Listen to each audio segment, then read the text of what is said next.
The Druids were also great mathematicians and astronomers, but the thorn symbol is actually a constellation of stars that appears from time to time on Halloween night. Whenever it appears, he appears. Here's your relook at the Threezero Halloween, The Curse of Michael Myers 1/6 scale collectible figure.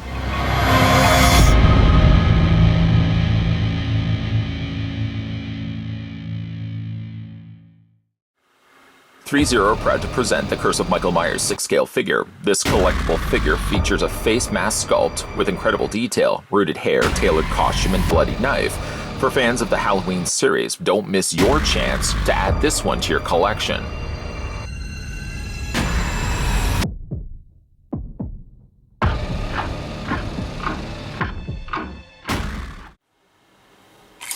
The first thing we'll have a do before we get into this review is we're going to have a look at how tall the figure stands. Now, to be fair, though, his hair gets a little outrageous, so I'm probably just going to stop at what I feel is the top of his head. I'm going to stop the tape measure right there.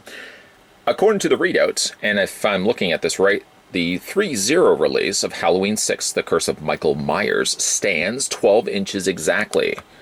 And that in centimeters works out to be 30.6 centimeters tall. Looking at the figure's accessories, sadly I don't have all of them. I thought I had put them back in the box where they really rightfully intended to be, and yet sadly going back and wanting to re-review this figure, I couldn't find the axe and I couldn't find the interchangeable hands. What I did, however, find was 2 of the trinkets that come included with Myers, and that is a pair of butcher knives. The knives themselves obviously are very different from one another. One is a completely clean bladed knife, while the other one is not so much. Michael, you could say, has been rather busy. This blade and both blades are actually metal. Not that that would be an indicator that this is metal, but these are metal knives. It's nice the fact that Threezero would have gone that extra mile to include real metal knives. I think initially I had actually displayed Myers with this knife. Although to be fair, it more looks like somebody has just marbleized the knife with some reds and some kind of grayish colors. It doesn't read as much to me like it's blood. It kind of, again, the way that it's been speckled across there, sponged across the blade. And like I said, initially I was going to display the figure, and for the longest time I did display this figure with this knife. I think now, the fact that I have a chance to kind of go back and revisit things, I think I'm more inclined to want to probably go with the more clean knife. I mean, there's certainly enough going on him. There's enough blood as it goes now. I don't think I need to add a little bit of extra blood on the blade. So I'm probably just going to go with the regular knife instead. He does have the hands suited for holding the knife, which so happens to be the 2 hands, of course, that I have displayed with the figure.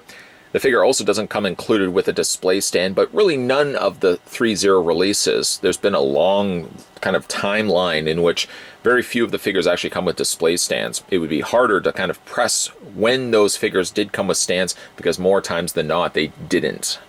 The point I was trying to make, though, is the fact that Michael Myers doesn't come included with a stand. So those are pretty much the accessories that come included with the figure, and as I said, with the hands currently the way that they are designed, you can either display the knife upright, like that, or for most people, of course, when it comes to displaying it with Michael Myers, you go handle side up, blade side down, and all the more better to go stabby on any one of the victims that Michael comes across. So getting a closer look at the Michael Myers from Threezero, it's somewhat ironic, actually, the fact that they would release their only version of Michael Myers ever would be pulled from Halloween 6, The Curse of Michael Myers.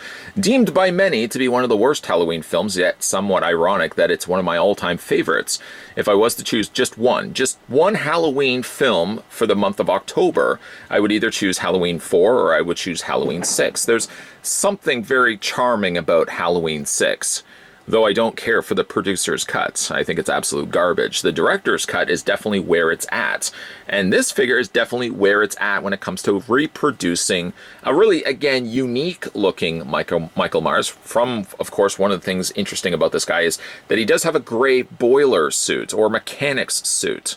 Something, again, we would not see in other versions of Michael Myers, where I almost feel like Curse of Michael Myers is very close to Jason Goes to Hell. Very unique designs for both of the characters, and yet two designs that I gravitate, it seems, the most to. So he does have, of course, the gray boiler. We'll talk a little bit about that in a second. Of course, one of the big divides for many fans out there is the design of Michael Myers' mask for Halloween 6. Going with more slightly larger ears and a face sculpt, which I describe myself as kind of being somewhat slicked, sort of paper mache mask. I get very much that feeling when I'm looking at the design of it. Some people don't like the design of having the larger ears, the more outrageous hair, which seem to kind of stick out at the bottom. Really, really large hairstyle, which you can almost pull off perfectly with this 6-scale release. But again, I really like the design of this mask. There's some things, of course, I would change when it comes to 6-scale release from here Threezero, but I think overall, the mask looks really good. If you like, of course, that particular mask, which I find I do. Now, of course, one thing about this particular mask that I'm not as big the fan of is the fact that you can see his eyes. Something I feel like I really want to rectify, and maybe one of the reasonings why I did want to do a re-review of this before I start kind of going in and customizing the mask. I think what I might just do is take a little bit of watered down black paint and see if I can dilute the areas around his eyes, maybe even paint just a single layer over top of the eyes, so that from a distance you're not going to see it as much. In the film, you really can't make out Michael's eyes. He will be, of course, played by two different actors over the course of this film. We'll talk about that also in a second as well. But I think I would probably go in, and maybe I might actually just find myself doing that right after this review. I mean, it's nice that you do see his eyes. Though, again, to be fair, I don't think he should have visible eyes based on how he looks in the film. The mask is overall pretty well executed and recreated by Threezero. We'll do a quick spin around here so you guys can see how everything looks. It looks good, really, from the side, where, again, you don't see so much of Michael's eyes being visible. You see sort of imperfections to the mask where, again, it looked for me like paper mache the way that they had made it. There was technically two masks also available. They had made more, but apparently under improper care, the masks had gotten damaged. I think they only had two masks to go around. As I said, though, the mask was shared by two different actors. Primarily, it was George P. Wilbur, who so happened to also don a mask for Halloween 4. Ironically enough, the two favorite Halloween films of mine are both being worn by stuntman George P. Wilbur. Though later into the film, if Michael Myers does seem a little bit more slender, it's actually because he was swapped out with A. Michael Lerner, who was also a stuntman, and they ended up choosing him because a lot of, I think specifically the producer, felt that Michael Myers, played by Wilbur, resulted in a more bulkier, heftier looking Myers. So near the end of the film, when he's walking through the corridors and chasing Tommy, you'll probably notice that Michael Myers is considerably thinner. And that's, again, because Lerner is taking up now the mask as opposed to Wilbur. So I guess if you kind of look at this presentation of Michael Myers, which, again, just a quick close-up look at his mask, it's a nice detailing done to the wrinkles on the under area here. I like that. I almost feel in a way like I'd want to go in here, changing, of course, the things that I mentioned with the eyes, but almost maybe adding a little bit of a sheen to his mask as well. I feel like it should have a little bit more of a reflective surface to it. In the film as well, and we can just quickly look at his hair, he's got a very full head of hair. I mean, they've done a really great job on it. You can spread it out, and you really have a tough time to find a bare spot on it. So they've really done a good job of rooting the hair on Michael. Now, in the film, it does change mostly, but if you see a lot of screenshots for Myers, I'm going to see if I can actually just recreate this. It seems to almost fan out from the sides. He's got a very fro hairstyle in the film. His hair kind of pulls out to the sides like this. I'm just quickly doing this now. You don't have to. There we go. And it's slightly a little bit more flatter on the top. That's kind of like the way he looks in the film. Again, it changes a bit because they have two different actors playing him. Something else I probably would have also changed to this mask is that he does have very noticeable cold blue lips, and equally so, he's also got blue eyebrows. In the film, it's more just the same coloring as the rest of his mask.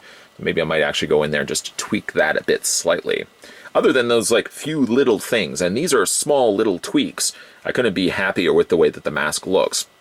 As for the rest of his body, though, as I said, Michael Myers is sporting the gray boiler, which, as you can see, is zipped right up. It starts around the crotch area, and it zips completely up. And then he's got a dark gray shirt underneath that.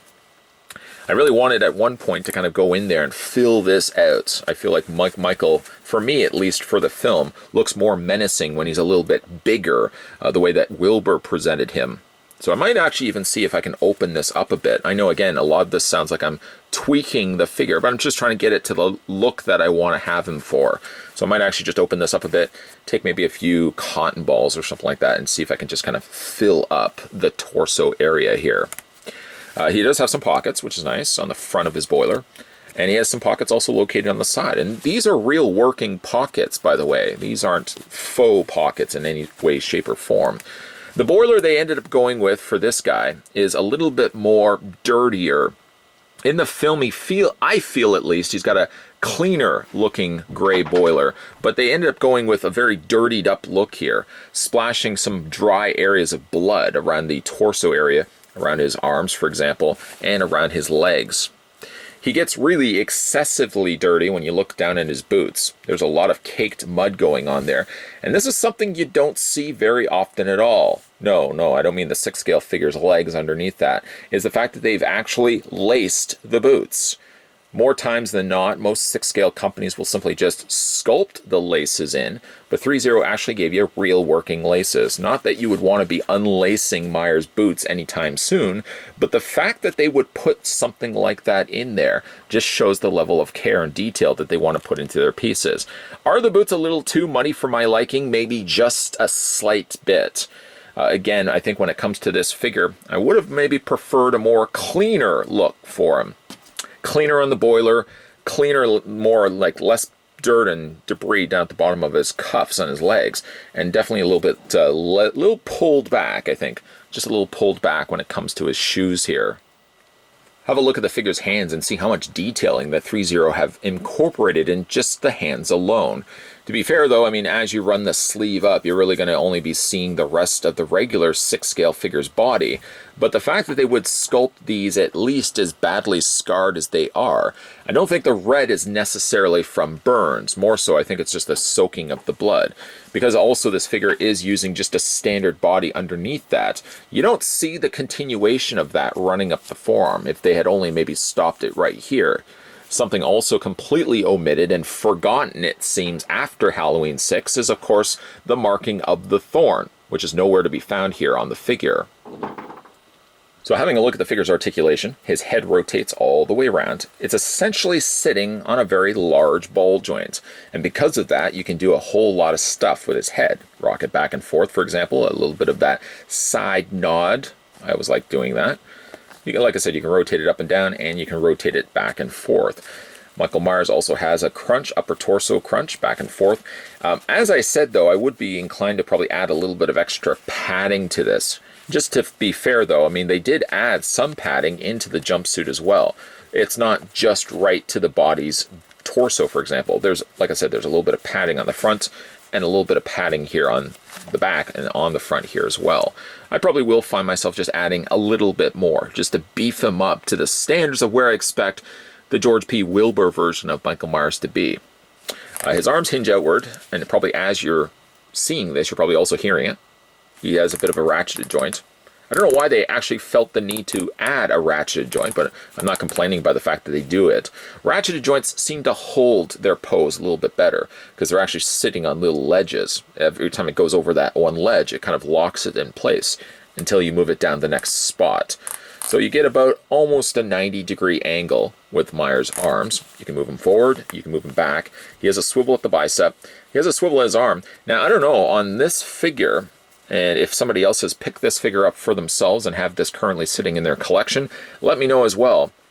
I have noticed that he's got very loose forearms. I mean, over maybe the time of just displaying this guy in simple posing of him holding his knife, maybe he's developed more of a looser issue when it comes to his forearms. But the arms, like I said, do rotate back and forth.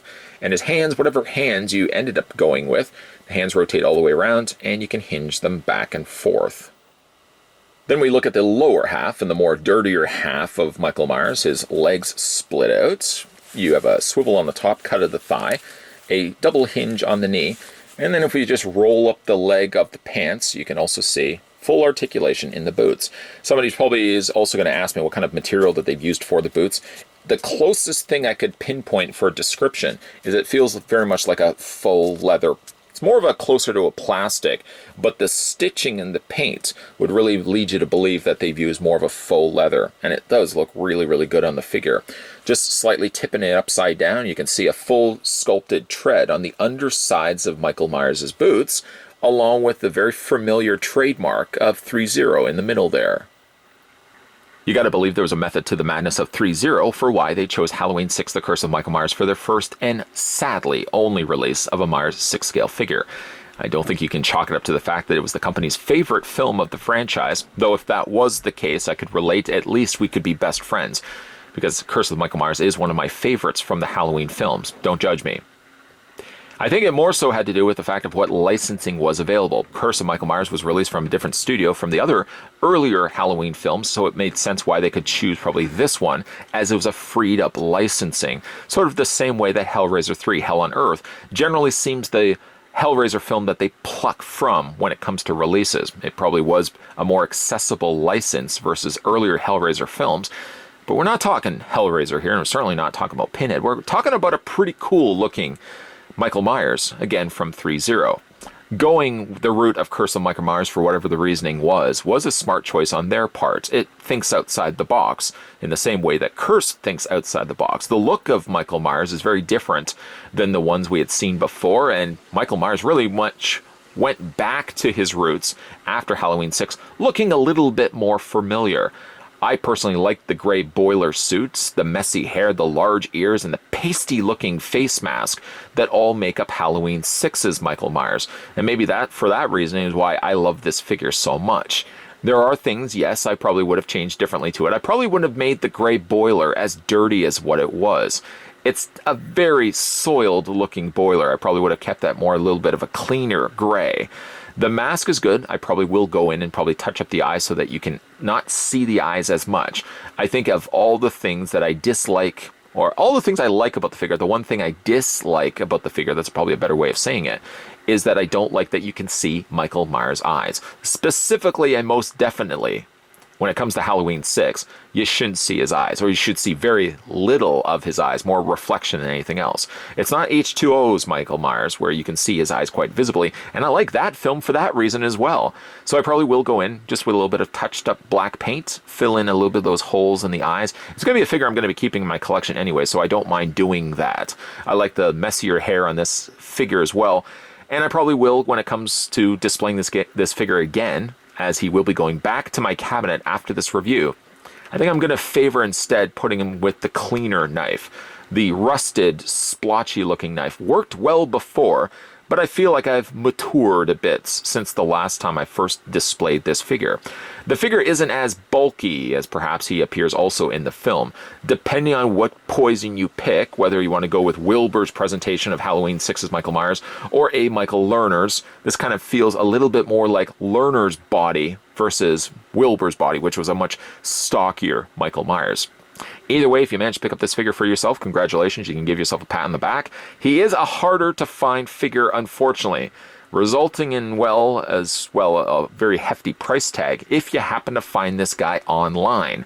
Hopefully you got him for the very modest, under $200 price point that Threezero was charging for this guy initially for his release. I don't know what licensing would be now.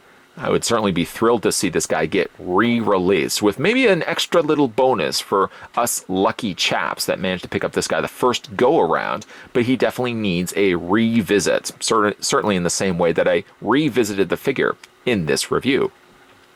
As I said, though, if you did manage to pick up this figure for yourself, let me know down below in the comments section, or based on this review and this review alone. What do you guys think of this figure? Also, if you're new to this channel, make sure you hit that subscribe button down below, turn on the bell notification, and most definitely keep your peepers peeled, because there's going to be a whole lot of videos coming your way. As always, guys, thanks for watching, and I'll see you guys next time.